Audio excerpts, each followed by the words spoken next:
அஸ்ஸலாமு அலைக்கும் and hello everyone, welcome to Homemade Vibes. எல்லோரும் எப்படி இருக்கீங்க? நல்லா இருக்கீங்களா? இன்றைக்கி ரொம்ப ஈஸி அண்ட் எம்மியான ஃபஜ்ஜி ப்ரௌனி ரெசிபி தான் ஷேர் பண்ணியிருக்கேன். நம்ம சேனலில் ஆல்ரெடி ப்ரௌனி ரெசிபீஸ் நிறையவே அப்லோட் பண்ணியாச்சு. இருந்தாலுமே என்கிட்ட ஒரு சில பேர் கப் மெஷர்மெண்ட்டில் கேட்டதால் நான் ஷேர் பண்ணியிருக்கேன். இது ஒரு 1/4 கிலோ அளவில் செய்யலாம். அதுக்கு அளக்கிறதுக்கு நீங்கள் எந்த கப்பு கிளாஸ் எடுத்தாலும் சரி, எல்லாமே ஒரே அளவில் எடுத்துக்கோங்க. எல்லாமே ஒரே கப்லேயே அளந்துக்கோங்க. இப்போ டார்க் காம்பவுண்ட் வந்துட்டு இந்த கப் அளவில் நான் 3/4 கப் அளவுக்கு இந்த மாதிரி நல்லா பொடியாக நறுக்கி வச்சுட்டு அதில் சேர்த்துக்கிறேன். இதோட கிராம் மெஷர்மெண்ட் நான் டிஸ்கிரிப்ஷனில் கொடுக்குறேன். கிராம் மெஷர்மெண்ட் வேணுங்கிறவங்க செக் பண்ணி பார்த்துக்கோங்க.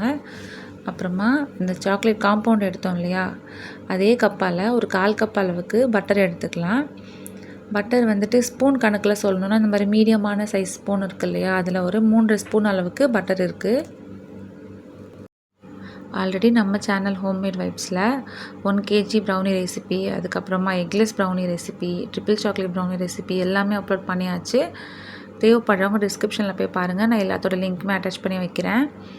இப்போ நம்ம இந்த பட்டரையும் இந்த டார்க் காம்பவுண்டையும் நல்லாவே நம்ம டபுள் பாயில் பண்ணி மெல்ட் பண்ணி எடுத்துக்கலாம்.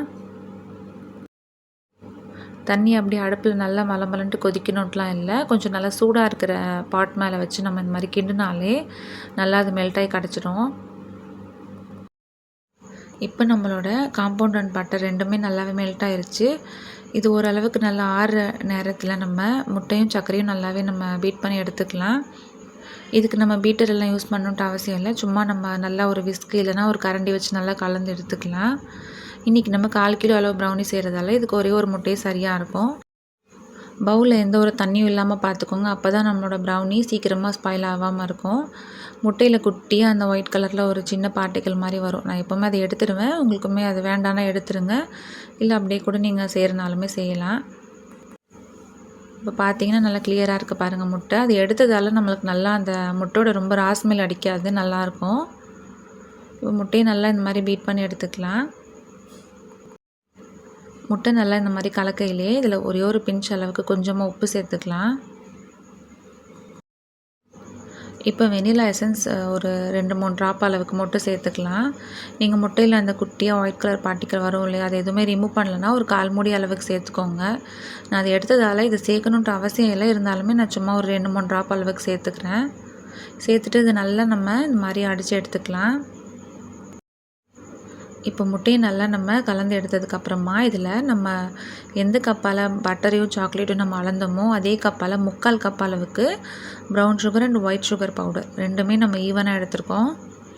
இதோட கிராம் கணக்கு டிஸ்கிரிப்ஷனில் இருக்குது. தேவைப்படுறவங்க செக் பண்ணி பார்த்துக்கோங்க. இப்போ இதையுமே நம்ம நல்லா முட்டை கூட சேர்ந்து நல்லா இந்த மாதிரி கலந்து எடுத்துக்கலாம். இன்னமுமே நிறைய பேர் என்கிட்ட ப்ரௌன் சுகர்னால் என்னன்னு சொல்லி கேட்டுகிட்டே இருக்கீங்க. ப்ரௌன் சுகர் நல்லா பொடியாக கிடைக்கும் பார்த்தீங்களா, அது கூட நம்ம யூஸ் பண்ணலாம். நான் யூஸ் பண்ணுறது எப்போவுமே இந்த வெள்ளை பொடி இருக்கும் பார்த்தீங்களா, அதுதான் நான் யூஸ் பண்ணுறேன். நல்லாயிருக்கு. நம்ம இந்த மாதிரி முட்டையும் சர்க்கரையும் பீட் பண்ணுற நேரத்துலேயே நம்ம ஓடிஜி இல்லைன்னா நம்ம அடுப்பு நம்ம எதில் செய்ய போகிறோமோ நம்ம அதை ஆன் பண்ணி வச்சிடணும். அப்போ நம்மளுக்கு சரியாக இருக்கும். சரியாக ஒரு 10 நிமிஷம் வரைக்கும் அது ப்ரீஹீட் ஆகிட்ருக்கும். அந்த கேப்பில் நம்ம மற்ற வேலை எல்லாமே நம்ம முடிச்சிடலாம். இன்றைக்கி நான் அடுப்பில் தான் எப்படி செய்கிறது சொல்லி காமிச்சிருக்கேன். இருக்கிறதுலே ரொம்ப சின்ன அடுப்பில் நம்ம ஓரளவுக்கு நம்ம வைக்கிற டின் சைஸை பொறுத்து இந்த சட்டியை நீங்கள் சூஸ் பண்ணி எடுத்துக்கோங்க. நான் ரொம்ப சின்ன சட்டியில் தான் வந்துட்டு வச்சுருக்கேன். அந்த டின் இருக்கும்ல, ப்ரௌனி டின்மே ரொம்ப குட்டி டின் தான் நான் வைக்க போகிறேன். அது மாதிரி சின்ன பிரியாணி பாட் எடுத்து வச்சுட்டு அது உள்ள தூக்கி வைக்கிறதுக்கு ஸ்டாண்ட் வச்சுட்டு மூடி வச்சிடுறேன். இது ஒரு 10 நிமிஷத்துக்கு நல்லாவே ப்ரீஹீட் ஆகிட்ருக்கும். இதுக்கு மேலே வெயிட்டுக்காக ஒரு பெரிய டின்னுமே நான் வச்சுருக்கேன். இப்போ இந்த முட்டையும் சர்க்கரையும் நல்லாவே இந்த மாதிரி கலந்து எடுத்துக்கலாம். இதில் நம்ம அந்த வெள்ளை பொடி சேர்த்துருக்கதால கலர் பாருங்கள் எந்த அளவுக்கு நல்லா டார்க்காக இருக்குன்னு, நல்லா ஃபஜ்ஜியாக நல்லா வாசமாக ரெடியாகி வரும். இப்போ இந்த முட்டையும் சர்க்கரையும் நல்லா ஒன்றா மிக்ஸ் ஆயிடுச்சு. இப்போ இந்த பட்டர் அண்ட் சாக்லேட் கூடவே நம்ம இந்த முட்டையுமே சேர்த்துட்டு நல்லா ஒன்றா மிக்ஸ் பண்ணி எடுத்துக்கலாம்.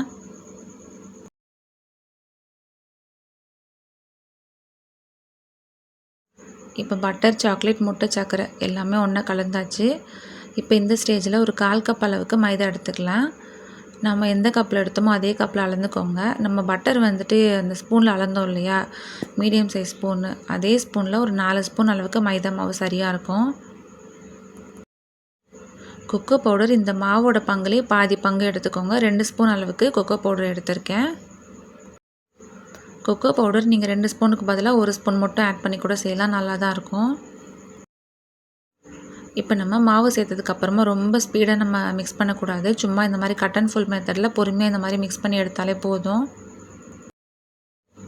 நம்ம ரொம்ப ஸ்பீடாக போட்டு கலந்து எடுத்துட்டோம்னா நம்மளுக்கு ப்ரௌனி ஒரு மாதிரி ஹார்டாக வந்துடும். அதனால் இந்த மாதிரி பொறுமையாக கலந்து எடுத்துக்கோங்க. இப்போ நம்ம 1/4 கிலோ அளவு செய்கிற டின்னை நம்ம ரெடி பண்ணி வச்சுக்கலாம். இதில் நம்ம அந்த பார்ச்மெண்ட் பேப்பர் வச்சுக்கலாம். அப்படி இல்லை உங்கள்கிட்ட பார்ச்மெண்ட் பேப்பர் எதுவுமே இல்லைன்னா நீங்கள் சும்மா அந்த டின்னில் லைட்டாக கொஞ்சமாக எண்ணெய் தடவிட்டு மைதாவை டஸ்ட் பண்ணிவிட்டு அது கீழே தட்டிட்டு நீங்கள் அப்படியே வச்சுக்கலாம். இந்த மெத்தட் எல்லாமே நான் என்னோடய பழைய பேக்கிங் வீடியோஸில் நான் ஷேர் பண்ணியிருப்பேன். அப்புறமா இந்த டின்னோட சைஸ் தான் நிறைய பேர் என்கிட்ட கேட்குறது, 6க்கு 4. அதுக்கப்புறமா இந்த டின்னு கிடைக்க மாட்டேங்குதுன்னு வந்து சொல்லி நிறைய பேர் என்கிட்ட கேட்குறீங்க. எனக்குமே இப்போ இது ரீசெண்டாக நானுமே தேடி பார்த்தேன், எனக்கு கிடைக்கல. இதுக்கு பதிலாக நீங்கள் 6 இன்ச்சு டின்னில் இந்த 1/4 கிலோ அளவு ப்ரௌனி செய்யலாம். ஆனால் ரொம்ப தின்னாக வரும், அது நல்லா தான் வரும். நீங்கள் 1/4 கிலோ அளவு ப்ரௌனிக்கு இந்த 6 இன்ச் டின்னில் நீங்கள் செய்யலாம்.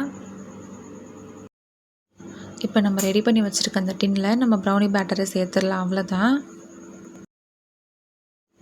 ப்ரௌனி பேட்டர் டின்னில் சேர்த்துட்டு நம்ம அப்படியே வச்சிடக்கூடாது. மேலே இந்த மாதிரி ஒரு குச்சி, அப்படி இல்லைனா ஒரு கத்தி, இல்லைனா ஒரு ஸ்பூன் ஏதாவது வச்சுட்டு இந்த மாதிரி லைட்டாக இந்த மாதிரி கலந்து எடுத்துட்டிங்கன்னா நல்லா அழகான க்ரிங்கிள் டாப் கிடைக்கும். க்ரிங்கிள் டாப்க்கான ஒரு குட்டி சீக்ரெட் இது தான். அப்படியே வச்சு விட்டுட்டோம்னா ஒரு மாதிரியாக அந்த அளவுக்கு அந்த க்ரிங்கிள் டாப்லாம் ஃபார்ம் ஆகாது. ஸோ இந்த மாதிரி நல்லா இந்த மாதிரி கலந்து எடுத்துக்கோங்க. இப்போ இதுக்கு மேலே டாப்பிங்க்கு நம்ம ஏதாவது வேணும்னா நம்ம ஆட் பண்ணிக்கலாம்.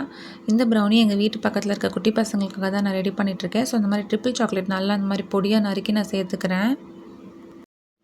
இப்போ நம்மளோட ஸ்டவ் டாப் அவன் ரொம்ப சூடாக இருக்கும். ஸோ பார்த்து கேர்ஃபுல்லாக தான் நம்ம ஹேண்டில் பண்ணணும். இதுக்கு மேலே இந்த மாதிரி வெயிட்டான டின்னு வச்சோன்னா நம்மளுக்கு நல்லா சீக்கிரமாகவே ப்ரௌனி ரெடியாகி வந்துடும். அப்படி இல்லைன்னா தனியாக ஒரு பாட்டை லைட்டாக சூடு பண்ணிவிட்டு அதுக்கு மேலே கூட நம்ம வச்சு விட்டுடலாம். சீக்கிரமாக நம்மளுக்கு அந்த தம் எஃபெக்டில் நல்லாவே பேக்காகி வந்துடும். இந்த 1/4 கிலோ அளவு ப்ரௌனி எனக்கு பேக் ஆகிறதுக்கு ஒரு 25 நிமிஷம் கிட்ட எடுத்தது. சிம்மில் வச்சு தான் நம்ம பேக் பண்ணோம். ஹையில் வச்சோன்னா ஒரு மாதிரி தீஞ்சு போனது போல் ஆயிரும். மேலே இந்த மாதிரி ஏதாவது வெயிட் ஏதாவது வச்சிட்டிங்கன்னா உங்களுக்கு சீக்கிரமாகவே ரெடி ஆயிரும். இப்போ சரியாக ஒரு 25 நிமிஷத்துக்கு அப்புறமா நான் ஓப்பன் பண்ணி பார்க்குறேன். நல்லா பர்ஃபெக்டாக ரெடி ஆனது போல் தெரியுது. இருந்தாலுமே நம்ம ஏதாவது ஒரு கத்தி, குச்சி ஏதாவது வச்சு நம்ம குத்தி பார்த்தோம்னா நல்லா அதில் ஒட்டாமல் வந்ததுன்னா நம்மளோட ப்ரௌனி அழகாக ரெடி ஆயிடுச்சு. நம்ம எடுத்துடலாம்.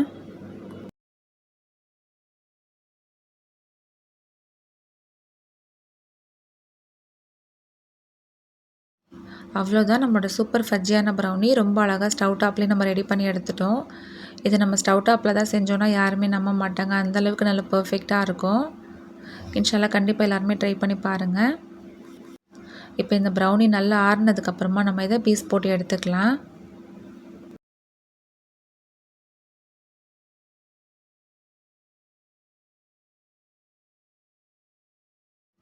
நான் ஆல்ரெடி 1/4 கிலோ அளவு ப்ரௌனி ரெசிபி அப்லோட் பண்ணியிருக்கேன். அதில் என்ன ஒரு சின்ன பிரச்சனைனா ரொம்ப ஃபஜ்ஜியாக இருக்கும். ஸோ நம்ம கொரியர் அனுப்புறதுக்கு கொஞ்சம் சிரமமாக இருக்கும். அதனால் நான் என்னோடய கொரியருக்கு இந்த ரெசிபி தான் யூஸ் பண்ணிகிட்டு இருக்கேன். 1/4 கிலோ அளவில் யாராவது கேட்டாங்கன்னா நான் இந்த சேம் மெஷர்மெண்ட் இதே அளவில் தான் நான் செஞ்சு கொடுக்குறது. நல்ல அழகான ரிவ்யூஸுமே வந்துட்டுருக்கு, அல்ஹம்துலில்லாஹ். ஸோ கண்டிப்பாக நீங்கள் பயப்படாமல் ட்ரை பண்ணலாம். இதோட அந்த மெஷர்மெண்ட் கணக்கு எல்லாமே டிஸ்கிரிப்ஷனில் இருக்குது, செக் பண்ணி பாருங்கள். இன்ஷால்லா கண்டிப்பாக எல்லாருமே ட்ரை பண்ணி பாருங்கள். ட்ரை பண்ணி பார்த்தீங்கன்னா மறக்காமல் எனக்கு ஃபீட்பேக் கொடுங்க. நம்ம சேனல் ஹோம்மேட் வைப்ஸ் இவ்வளோ நேரம் வரைக்கும் சப்ஸ்கிரைப் பண்ணாமல் யாராவது பார்த்துட்டு இருந்தீங்கன்னா மறக்காமல் சப்ஸ்கிரைப் பண்ணி வச்சுக்கோங்க. ஆல்ரெடி சப்ஸ்கிரைப் பண்ணி சப்போர்ட் பண்ணுற எல்லாத்துக்குமே ரொம்ப தேங்க்ஸ். இந்த வீடியோ உங்கள் ஃப்ரெண்ட்ஸ் அண்ட் ஃபேமிலி கூடயுமே ஷேர் பண்ணிக்கோங்க. தேங்க்ஸ் ஃபார் வாட்சிங்.